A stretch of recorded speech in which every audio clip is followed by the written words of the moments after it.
जगह जगह बोर्ड लगे हुए हैं, सावधान। रोड पर बोर्ड लगे हैं, दुर्घटना संभावित क्षेत्र लिखा रहता है। कितनी सावधानी, संतों ने इतनी सावधानी हमको जीवन में दी है, इतनी सावधानी दी है, हम भूल रहे हैं। दुर्लभो मानुषो देहे देहिनां क्षणभंगुरः तत्रापि दुर्लभं मन्ये वैकुंठ प्रिय दर्शनम। उस दर्शन को कीजिए। 14 वर्ष का समय हो गया और केवल रहा अवधि कर, जोर से बोला करो, रहा अवधि कर एक दिन। वो क्षण को याद, एक दिन बचा है और आज का अंतिम दिन है और कह करके आए हैं राम जी से, भैया अगर एक क्षण भी 14 वर्ष से ऊपर चला गया, श्री भरत जी का शब्द है, भैया आपको अयोध्या भी मिलेगी, आपको अयोध्या के लोग भी मिलेंगे, आपको सब मिलेंगे भैया, लेकिन आपका ये भरत नहीं मिलेगा। सब मिलेंगे, सब मिलेंगे। सुनो, दुनिया की मौज हरगिज भी कम न होगी, दुनिया की मौज हरगिज भी कम न होगी, अफसोस हम न होंगे। और आज इतना बढ़िया समय है, आप देखो कि एक समय हमारे आपके जीवन में वो आने वाला है। पहले थोड़ा सा सावधानी के लिए थोड़ा सचेत कर रहा हूं, जीवन में वो क्षण भी आने वाला है हमारे आपके जीवन में कि जिस क्षण, महाराज जी एक शव यात्रा जा रही थी, कबीर जी सामने से आ गए और सबके सब बोल रहे थे राम नाम, डरो मत, प्रेम से बोलो राम नाम। कबीर जी ने पूछा ये क्यों नहीं बोल रहा है, ये क्यों नहीं बोल रहा है, इससे भी तो बुलवाओ। सबने कहा बाबा जी तो पागल ही होते, पागल होते। ठाकुर जी में जो लगते हैं ना दुनिया की दृष्टि में, वो सच्ची कह रहा हूं। ये क्यों नहीं बोल रहा है, अरे बाबा जी ये मर गया है, बोलेगा कहां से, तुम सब क्यों बोल रहे हो, अरे तो हम जिंदे हैं, सीधी सी बात है।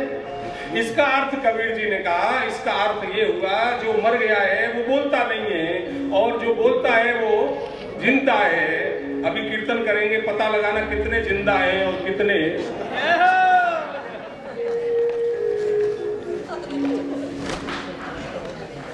एक क्षण वो आने वाला है, आज श्री जी ने कृपा कर दी है, आज हमको बोलने का अवसर मिल गया है, इसलिए प्रेम से बोलो, प्रेम से बोलो, प्रेम से बोलो, जय जय।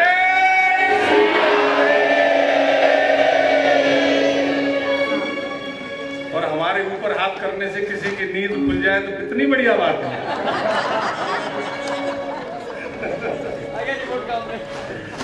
कितनी बढ़िया बात, प्रेम से। हाँ एक बात सुन लो, एक समय वो भी आने वाला है जब हम नहीं बोलेंगे और हमारे साथ वाले सब बोलेंगे राम नाम। हम नहीं बोलेंगे, हमारे साथ वाले सब बोलेंगे।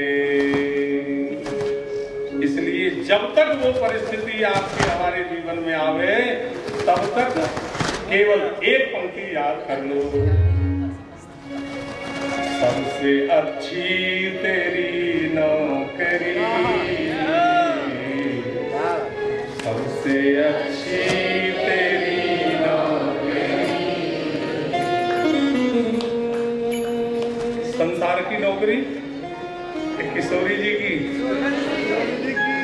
लाडली जी की नौकरी, सबसे अच्छी तेरी नौकरी। बोलो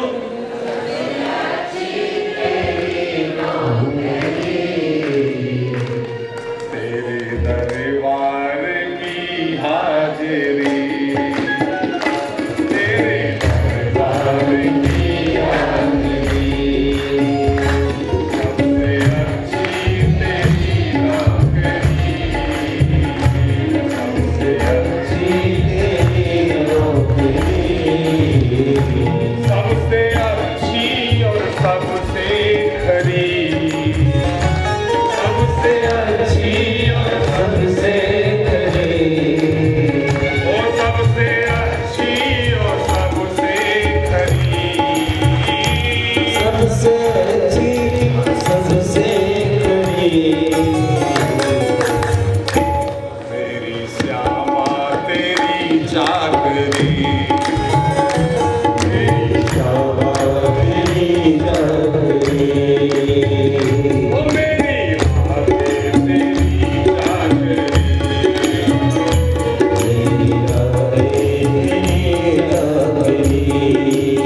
तिहारोई नाम गयंद चढ़ायो।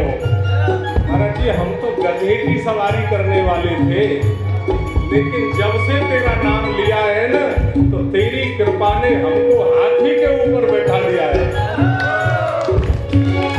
जब से तेरा गुलाम हो गया, जब से तेरा गुलाम हो गया, तब से तेरा भी नाम हो गया, तब से तेरा भी नाम हो गया। और ये सबके लिए है, ऐसा नहीं कोई इधर वाला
पंचमी को खास रिश्तेदार की शादी थी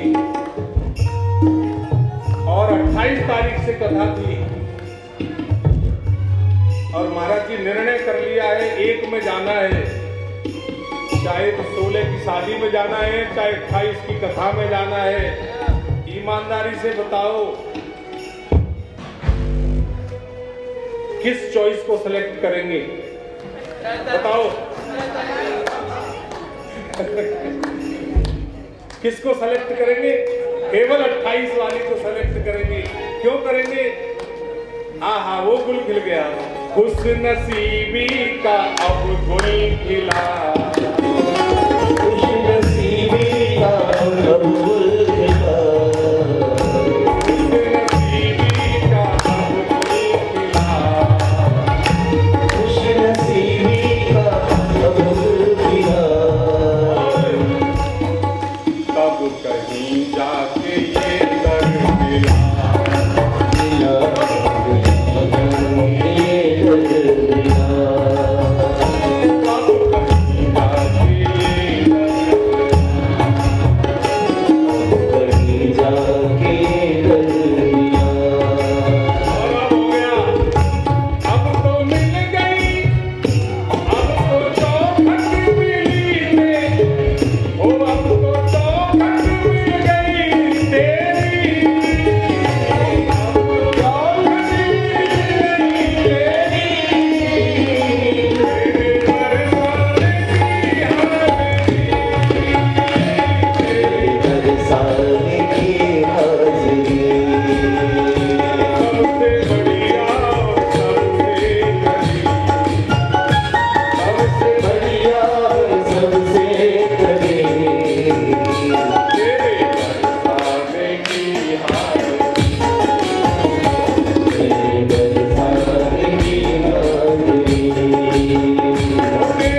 अच्छी और सबसे खरी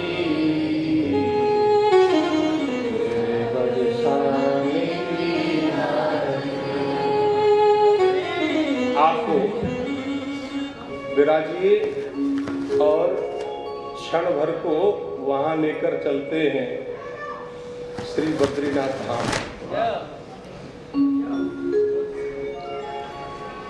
और बद्रीनाथ धाम में भी सचदेवा जी वो पहुंच गए, सब पहुंच गए बद्रीनाथ धाम, माना गांव।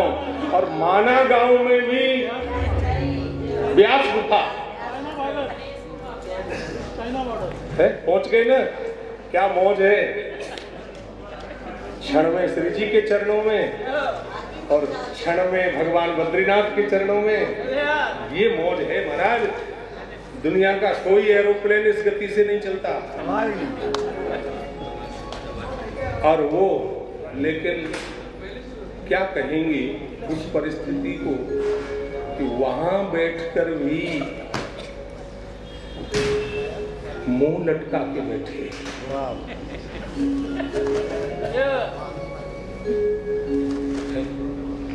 अब यहाँ कोई मुंह लटका के बैठा हो तो आप ऐसे करके पूछ लो, बहन जी क्या बात होगी? बोले 10 रुपए की गोलगप्पे खाए थे, 100 का नोट दिया, 90 लेना भूल गई।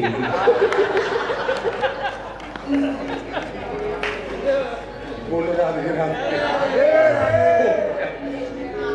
अब वो 90 रुपए शाम को 7 बजे तक कथा में उछलते ही रहेंगे।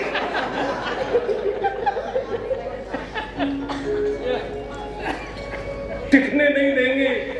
अब बीच में से उठ के जाऊं तो ये देखेंगे, सबने जान सुना है वो मेरा धाम परम धाम। कोई बरसाना आना कोई ताकत अपने बस की नहीं है।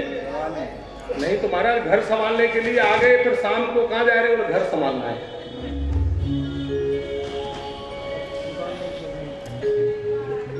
हमसे कहा आप पूरे परिवार को लेके जा रहे हो? हाँ। फिर यहाँ सोफा पड़े, 3-4 प्लास्टिक की कुर्सी, इनको क्या करेगा कोई ले जाके? आप बताओ क्या ले जाएगा हमारे घर में से?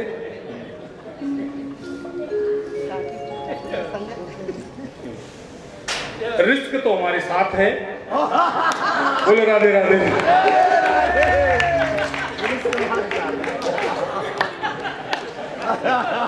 आप बताओ क्या ले जाएगा, बताओ। आश्चर्य करते, सच्ची कह रहा हूं आपको, आश्चर्य करते हैं। और वो बेचारे भले आदमी मुंह पे कह भी देते हैं, मुंह पे कह। और फिर वो ये भी कहते हैं बड़ी भगवान की कृपा है आपके ऊपर।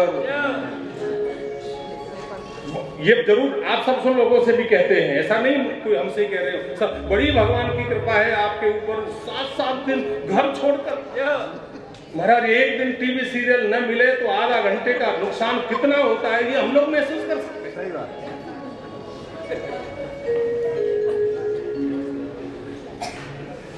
इस भूमि पर बैठे हो ना, इस भूमि पर कृष्ण को प्राप्त करने वालों ने अपना घर छोड़ा, परिवार छोड़ा, सब कुछ बंधन छोड़े। और सुनो, छोड़े ही नहीं, यही नहीं सुनना, कुछ भी नहीं छोड़ा, फिर भी वो मिला। क्यों मिला? क्योंकि सब कुछ पकड़ते रहते भी उसको पकड़ा। भले ही सब पकड़ लो, बुराई नहीं है, लेकिन उसका पल्लू पकड़ करके रखो, कोई हानि नहीं होगी, कोई हानि नहीं होगी। सब कुछ बाबा जी बनने के लिए कभी नहीं कहूंगा महाराज जी, मैंने देखी है बाबा जियों की दशा। आपसे नहीं कह रहा, मैं समझ।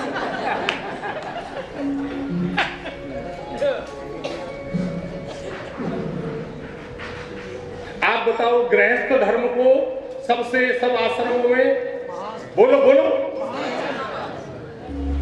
महाराज जी, आप भी कहते हो गृहस्थ धर्म को सब आश्रमों में श्रेष्ठ माना है।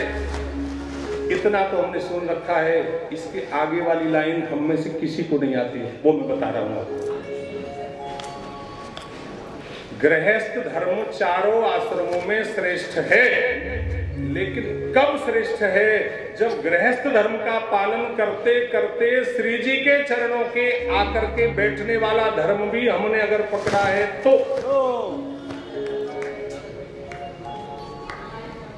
अगर हमने घर में रहते हुए भी श्री ठाकुर जी के चरण कमलों को पकड़ा है तो ही गृहस्थ श्रेष्ठ है। नहीं तो महाराज लहसुन की चटनी खाते खाते जीवन निकल गया और ब्लॉकेज होती देखी गई है।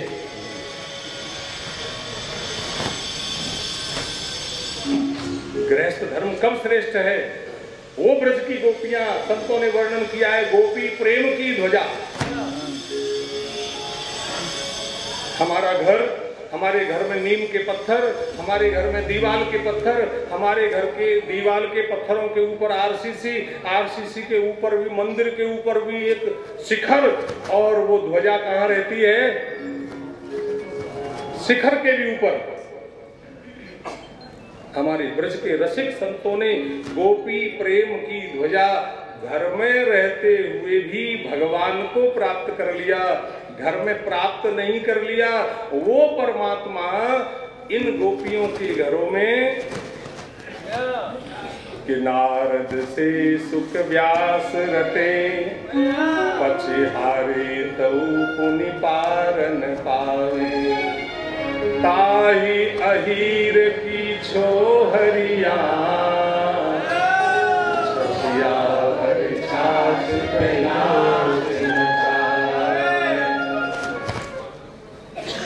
छछिया पर छाछ करना, ताही अहीर की छोहरिया। वो नाच रहा है, द्वार द्वार पर नाच रहा है। महाराज नंद बाबा की देहली पर बालकृष्ण प्रभु की उस झांकी का जरा क्षण भर दर्शन करो कि नंद बाबा की देहरी पर चढ़ तो गया कन्हैया, लेकिन औंधा लटका है, उधर भी नहीं जा पा रहे हैं और इधर भी नहीं जा पा रहे हैं। तो नारद जी महाराज प्रणाम कर रहे हैं। वो प्रणाम किसको कर रहे हैं? कृष्ण को नहीं कर रहे हैं। अरे नंद, अरे यशोदा, मैं तेरी देहली को प्रणाम कर रहा हूं, जिस देहली पर ब्रह्म औंधा लटका हुआ है, उल्टा लटका हुआ है, उस देहली को प्रणाम कर रहा हूं। वो ब्रज की गोपियां। आप बताओ, इतना सब कुछ। और ये जो आदमी, कई लोग तो वास्तव में परिस्थिति से दुखी होते हैं और कई लोग स्वभाव से दुखी होते हैं। आप उनको कितना ही सुख दे दो, लेकिन जब देखो तब वो मैं क्यों बोलूं, आप बोलते हो, बोल रहे हो बड़ी। जब देखो तब रोना ही, जब देखो तब रोना ही रोना।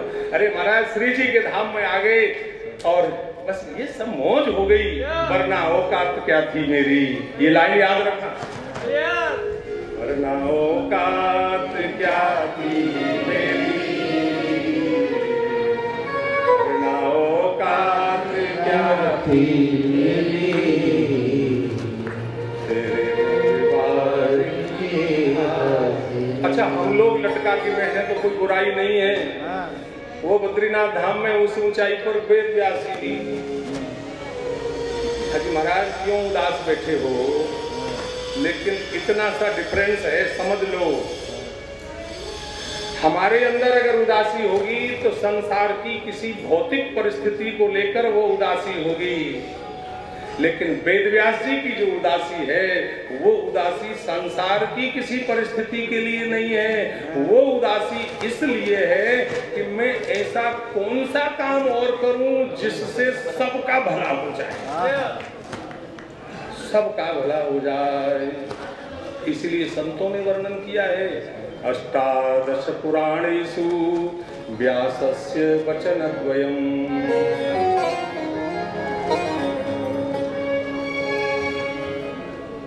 परहित सरिस धर्म नहीं भाई, परहित सरिस धर्म नहीं भाई, परहित सरिस धर्म नहीं भाई,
सबके लिए दुखी है। और जहाँ ऐसी बात होगी वहाँ एक घटना जरूर घटेगी और वो भागवत जी में घटी है। श्री नारद जी महाराज आ गए, श्री नारद जी महाराज आ गए और नारद जी ने कहा व्यास जी क्यों दुखी हो? व्यास जी कह रहे हैं दुख का कारण तो मेरी समझ में भी नहीं आ रहा। क्या कारण है? हमारे दुख का कारण हमारी समझ में आता है, लेकिन व्यास जी कह रहे हैं वो क्यों? कम नहीं किया, कम नहीं किया, क्यों दुखी है?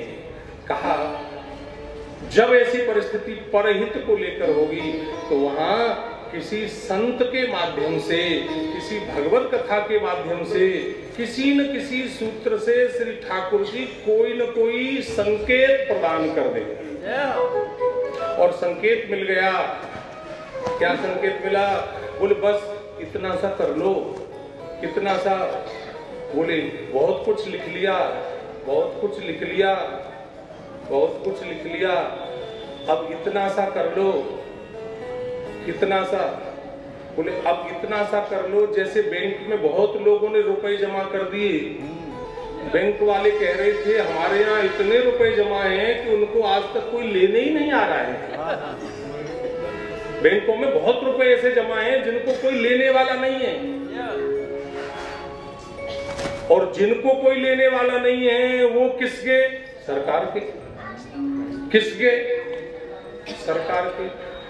ऐसे ही 60 वर्ष के बाद हमें भी कोई पूछने वाला नहीं है।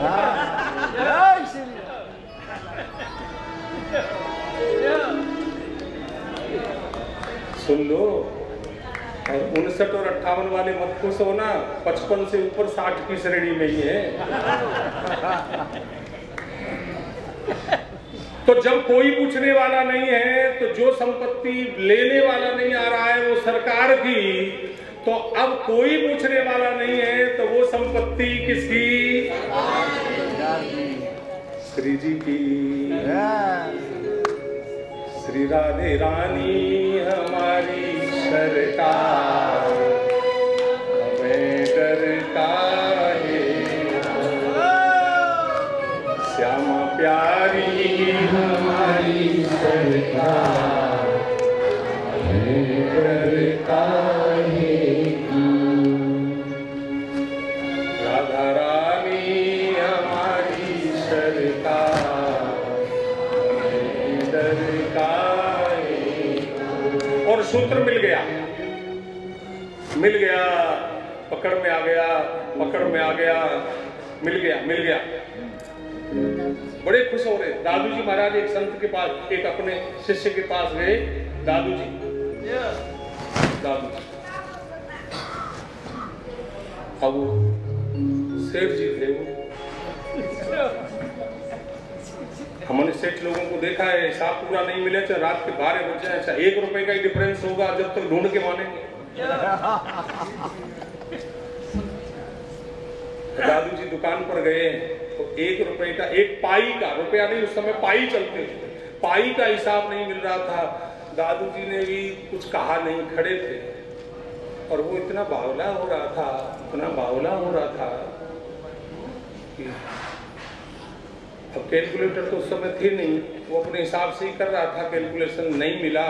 और आधा घंटे तक दादू जी खड़े रहे, और खड़े खड़े दादू जी आधा घंटे के बाद उसको पाई का हिसाब मिल गया तो एकदम चेहरे पर रौनक आ गई। मिल गया, मिल गया, मिल गया। और जैसे ही चेहरे पर रौनक आई, मिल गया, दादू जी ने पूछा क्या मिल गया? 1 पाई का हिसाब मिल गया। अरे महाराज आप कब से खड़े हो? दादू जी को देखा, महाराज आप कब से खड़े हो? आप कब से खड़े हो? दादू जी ने कहा तेरी पाई खोई थी तब से खड़ा हूं, तब से खड़ा हूं। महाराज उठा, चरणों में गिर गया। महाराज बड़ी भूल हो गई, बड़ी गलती हो गई। बोले मैं आधा घंटे खड़ा रहा, तुझे कितना कष्ट हो रहा है?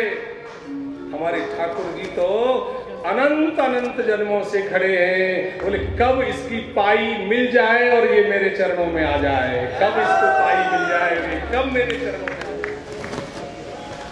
लेकिन हमारी पाई मिली नहीं। क्यों नहीं मिली? क्योंकि हम 2 और 2 5 करना चाहते हैं, होते 2 और 2 4 हैं। बोलो राधे राधे। संकेत मिल गया और भागवत जी की रचना हो गई। बोलो भागवत भगवान की जय। किसे पढ़ावे? अब ये प्रॉपर्टी मिली है तो किसको प्रदान करें? हमारे यहाँ तो नियम है, सीधा सीधा नियम है, हमारी संतान चाहे पात्र है चाहे कुपात्र है, लेकिन हमारी प्रॉपर्टी तो वहां जानी ही जानी है, जानी ही जानी है। लेकिन वेदव्यास जी के मन में ये बात है कि ये संपत्ति हो भगवान सुखदेव जी का प्राकट्य। ये सुखदेव जी कौन है हम लोग बहुत अच्छी तरह सुन चुके हैं, और भगवान सुखदेव जी ने श्री किशोरी जी को प्रकट नहीं किया, लेकिन भले ही हम प्रकट न करें, भले ही हम प्रकट न करें। स्वामी जी महाराज कहते, बोले स्त्री दुनिया में कहीं भी घूमे, भले ही पति का नाम नहीं ले, लेकिन उसके अंदर ये एक एहसास होता है कि मैं अमुक व्यक्ति की हूँ, अमुक की। जहां भी रहती है पति की होकर रहती है। वेदव्यास जी महाराज के घर में जिस क्षण भगवान सुखदेव जी का प्राकट्य हुआ, उस क्षण सुखदेव जी महाराज जब जाने लगे, पीछे पीछे वेदव्यास जी जा रहे हैं और चिल्ला रहे हैं, अरे मेरा कुल दीपक जा रहा है, अरे मेरा कुल दीपक जा रहा है, मेरे घर में तो अंधेरा ही हो गया, मेरे घर में तो अंधेरा ही हो गया। तब पेड़ वृक्ष बोल रहे हैं, अरे महाराज आपके एक घर में अंधेरा हो गया तो हो जाने दो, इसके जाने से न जाने कितने दीपक जलने वाले हैं पता नहीं है, इसके जाने से वो सारे के सारे दीपक जलने वाले हैं। जाने दो महाराज, और एक दीपक बुझ जाए और लाखों करोड़ों असंख्य दीपों को ज्योति मिल जाए, आप बताओ उस दीपक का बुझना अच्छा है कि नहीं अच्छा है? भगवान के अवतार के प्रयोजन में कथा आती है वृंदा देवी की, रामचरितमानस में। जालंधर की पत्नी पतिव्रता, पातिव्रत धर्म के कारण वो जालंधर मर नहीं रहा था। भगवान ने एक पातिव्रत उसका पातिव्रत भंग किया। लोगों ने आक्षेप लगाया भगवान को ये करना चाहिए, जी नहीं, इसका पातिव्रत भंग होगा तो ही दूसरे सब पातिव्रतों की रक्षा होगा। उस हमारी एक उंगली में कोई ऐसा हो जाए, बोले उंगली काटना जरूरी है तब पूरे अंग शरीर की रक्षा होगी, तो हम शहर से उस उंगली को कटवाना स्वीकार कर लेंगे। जा रहा है तो जाने दो। वो प्रॉपर्टी वेदव्यास जी के महाराज नाम लिखी है, उस प्रॉपर्टी का नाम है श्रीमद् भागवत महापुराण की जय। बरहा पीड़म नटवर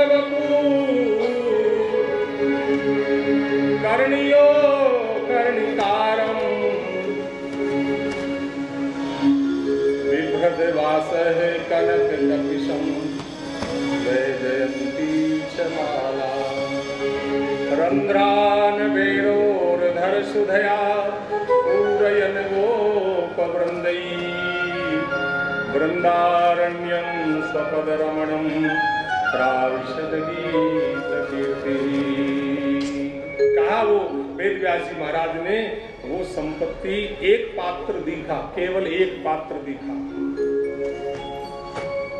महाराज एक बड़े धनी सेठ थे, भक्तमाल में एक चरित्र आता है, महाराज एक बड़े धनी सेठ थे। जहां भी जाते थे वो बहुत बड़े कीमती कोई स्वर्ण पात्र, हमारी दृष्टि में सोना का मानो सोने से और बड़ा कोई कीमती होता हो तो वो उसके पास था गिलास। उस गिलास को लेकर संग चलता था जहां भी जाए। हो नहीं हम प्लास्टिक के कप में चाय नहीं पिएंगे, वो अपना गिलास रखता था।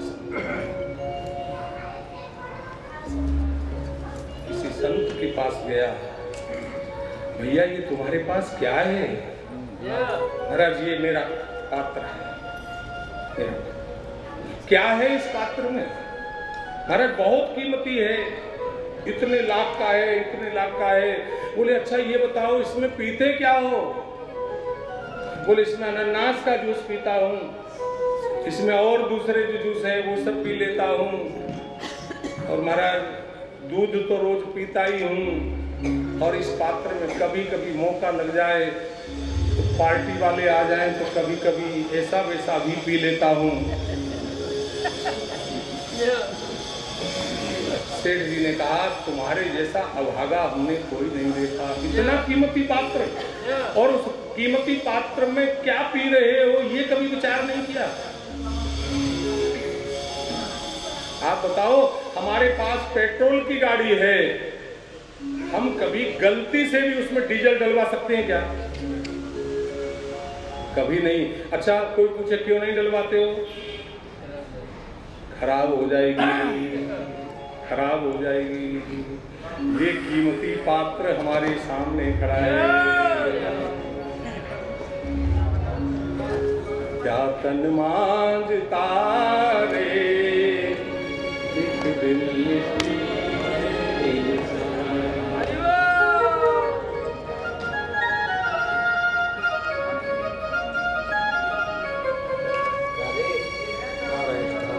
गया भैया, चला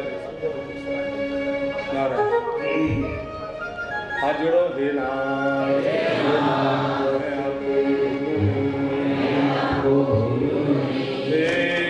मेरे नाम, मैं आपको भूलूं नहीं।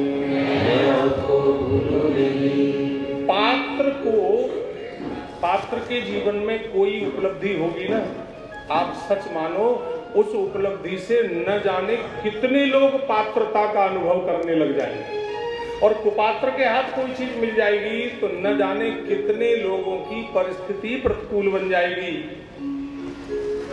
और वही सुखदेव जी को जब भागवत जी प्राप्त हुई तो उन्हीं सुखदेव जी ने परीक्षित को इस कथा का श्रवण कराया। लेकिन यहाँ पूछा 88,000 शरीर अलग और मन एक, शरीर अलग और मन एक। अभी पूछ नहीं रहा हूं वैसे, पर मैं पूछ लूं कि कल किसकी सब्जी बने आप सब लोगों से, तो सबका उत्तर संभवतः अलग हो सकता है, स्वाभाविक है। लेकिन वहां आप देखिए एक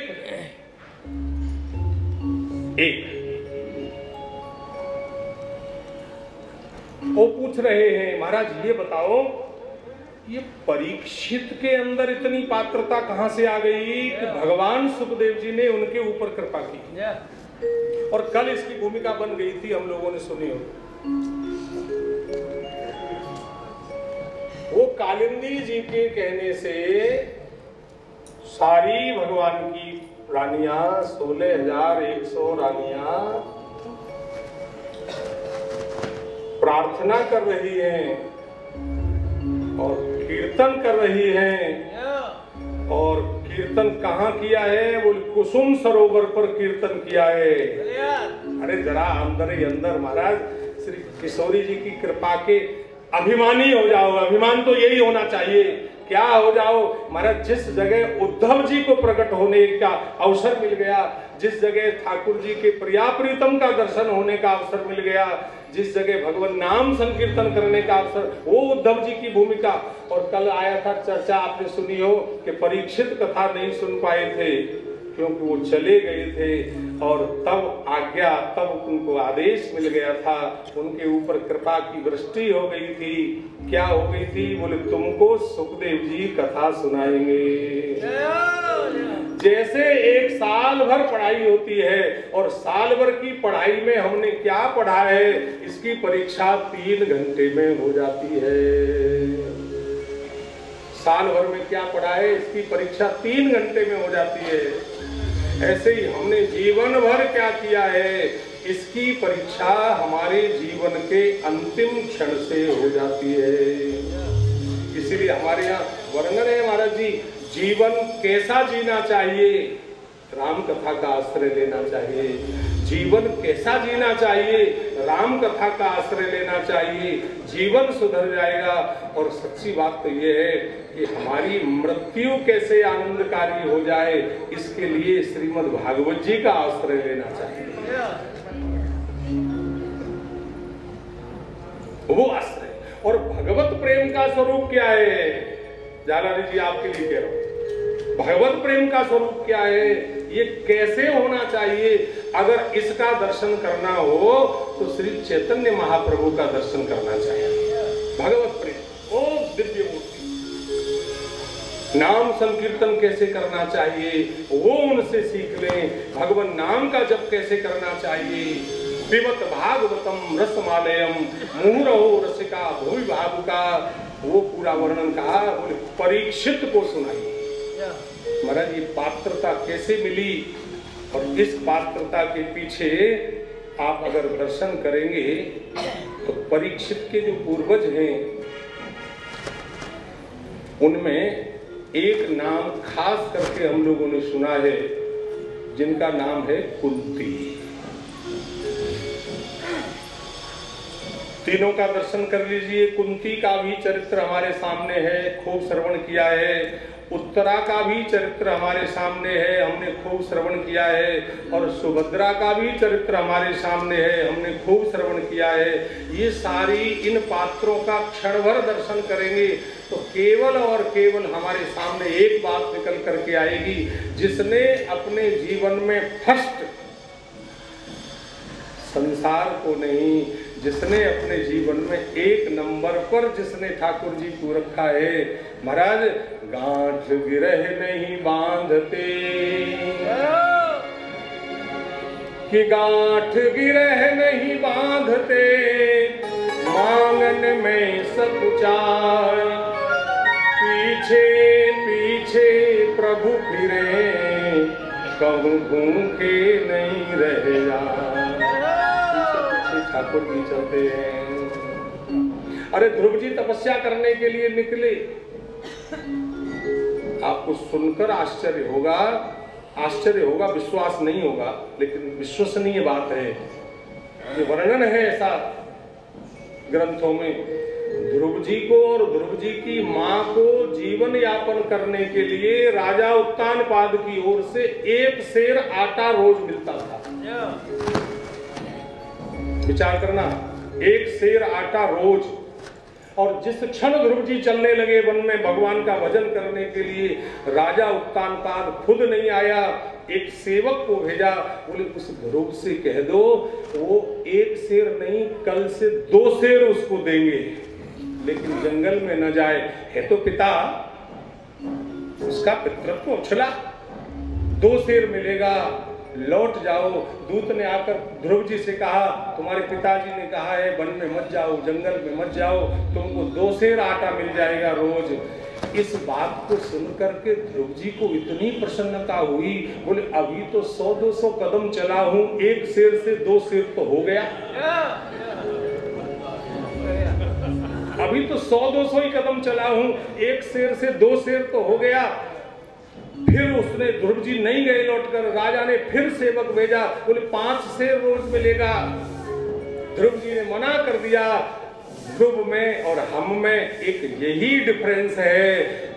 ये जैसे जैसे सांसारिक उपलब्धि होती है हम परमात्मा को किनारे कर देते हैं और सांसारिक उपलब्धि में बावले हो जाते हैं।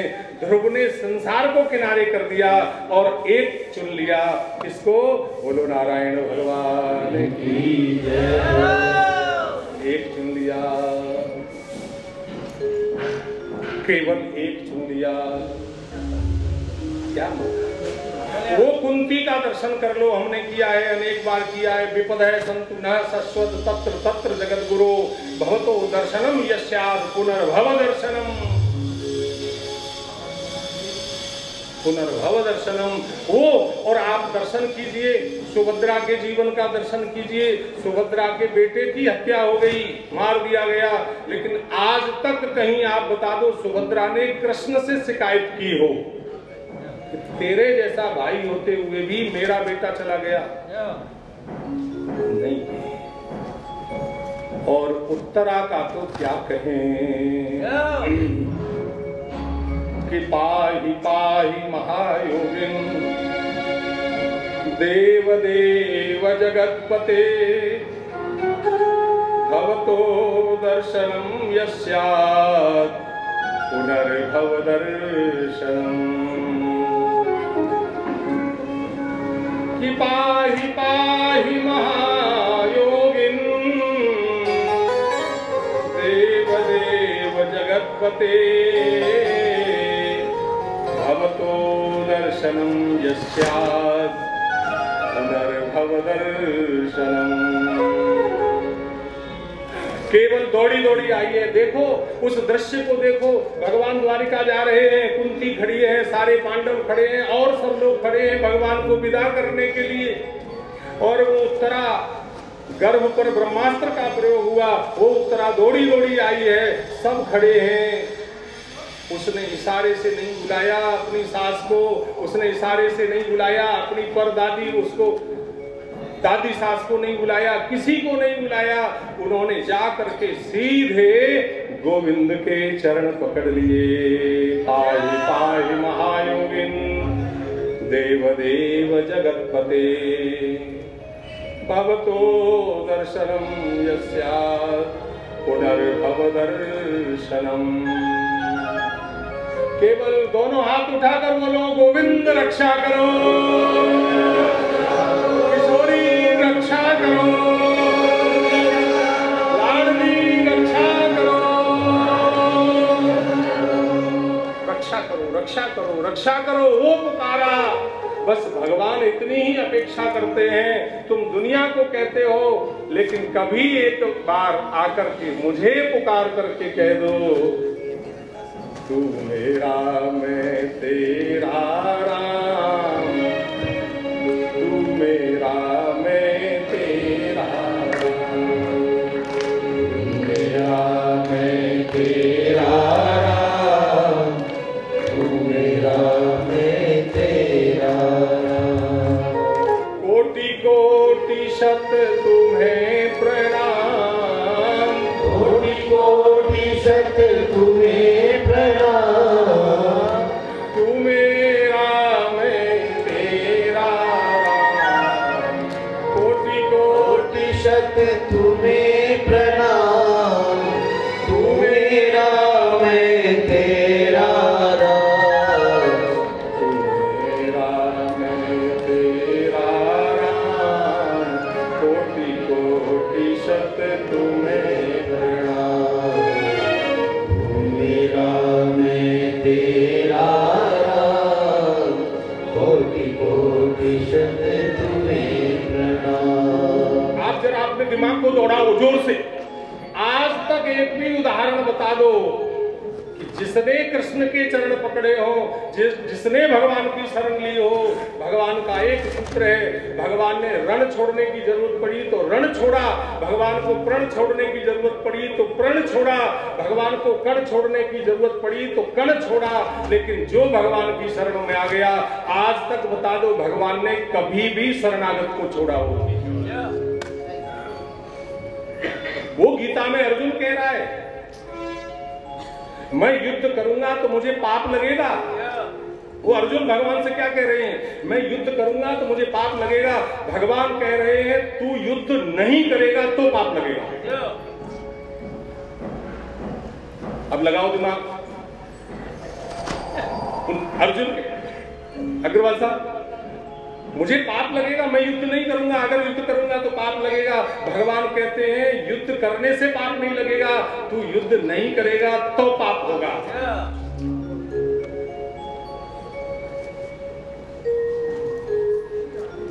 अर्जुन पैर पकड़कर कह रहे हैं तो गोविंद बताओ मैं क्या करूं?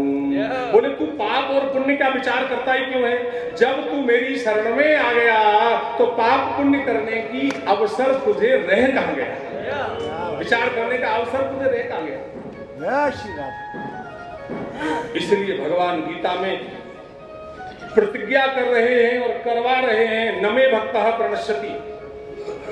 मेरा भक्त नष्ट नहीं होता है। भगवान ने तो इतना कह दिया, पाप पुण्य का विचार करो ही मत। अरे पाप पुण्य किसको लगते हैं? जो भगवत चरणों से दूर हैं, उन्हीं को मंगल परेशान करता है, उन्हीं को शनि परेशान करता है, उन्हीं को शुक्र परेशान करता है, उन्हीं को इतवार परेशान करता है। किसको करता है? जो गोविंद चरणों से, श्री लाडली के चरणों से दूर हैं। आप बता दो, जिसने कृष्ण चरणों का आश्रय लिया हो उसके ऊपर एक भी उदाहरण बता दो। शनि आया हो, मंगल आया हो, बुध आया हो, सोमवार आया हो, बताओ बताओ। कथा में आपका नाम लेके कहा करेंगे उन्होंने उदाहरण दिया था, बताओ कोई हो? एक भी नहीं है। इसलिए एक यही आश्रय बन जाए, यही आधार बन जाए। ये उन्हीं के लिए है। क्या है? बोले पितृदोष। क्या है? बोले काल सर्प योगी। यहाँ नहीं काम करता उसका, ये रेंज नहीं है उसकी।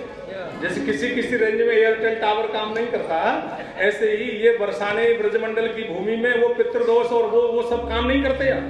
वो सब काम कहाँ करते हैं? जब हम जयपुर में होते हैं तो तब काम करते हैं, और कहीं होते हैं तब काम करते हैं। इस रेंज में उनका प्रभाव नहीं है। आज तुम्हारा इतना प्रसन्नता हुई, देखो स्वागत करने को श्री किशोरी जी अंदर से बाहर आ गई। स्वागत करने को श्री किशोरी जी अंदर से बाहर आ गई। कितनी मौज हो जाए।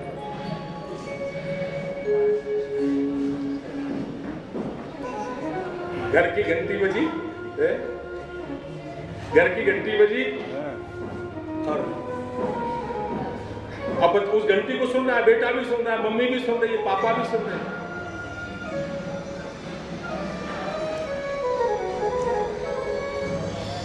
आजकल तो कोई कल परसों हम कहीं सुना रहा था, वो डेड और